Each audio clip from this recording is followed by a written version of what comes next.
One that I would bring to your attention that I think is highly relevant for this discussion are the basic troop leading steps. And this acronym is BAMSIS. And Marines know this well because after you complete something successfully, like a good night out on the town, where you scored yourself, I don't know, a good cigar at the cigar shop, you would turn to each other and you'd say, "Hey, BAMSIS," right? So BAMSIS stands for begin planning, arrange for reconnaissance, make reconnaissance, complete the plan, issue the order, and supervise. Sounds very, very military. Sounds very like you're a tactician, right? But all this really means is like, I want to plan out my year for Masonry, right? Okay, I'm going to start to plan what that year is going to look like. Then I'm going to start to detail people to research certain programs that I want to have or venues that I want to hold certain events at. That's arranged for reconnaissance. Make the reconnaissance, right? Contact the vendors, go to the places, contact the people that you want to have at your lodge, then complete the plan, put it all down on paper, then publish it, right? Issue the order. And that's your trust board, whether it's for the night or whether it's for the year. And then the most important one, and there's this other saying in the Marine Corps and the military wide, you need to put the S in BAMSIS.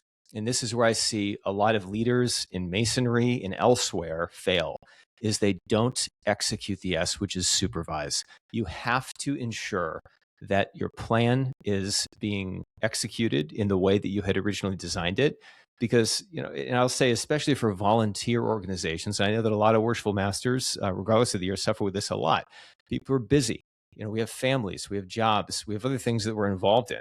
And when it comes to a volunteer organization like this, if you're not, if someone's not saying, "Hey man, did you reach out? Like, did you do this?" Or if you're not supervising, those tasks are going to fall by the wayside.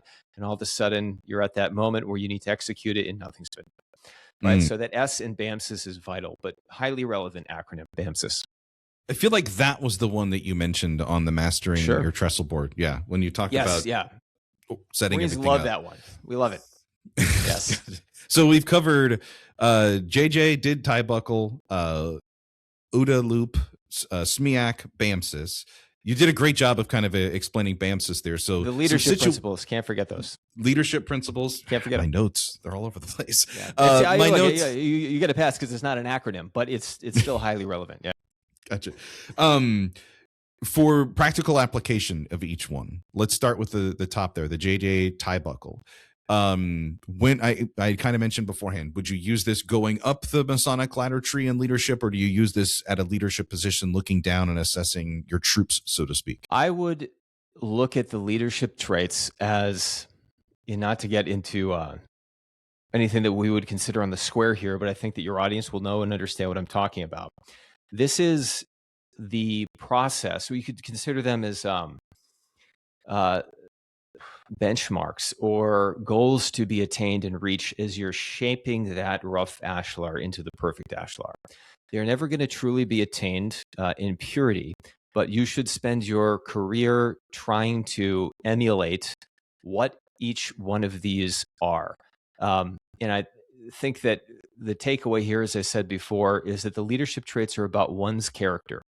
And as the leader of a lodge, so worshipful master of a lodge, scoping your programs for the year to perhaps impart lessons that attach to one or more of these leadership traits would be within keeping of the goal of both self-improvement and your duty as a master to provide good and wholesome instruction to your lodge.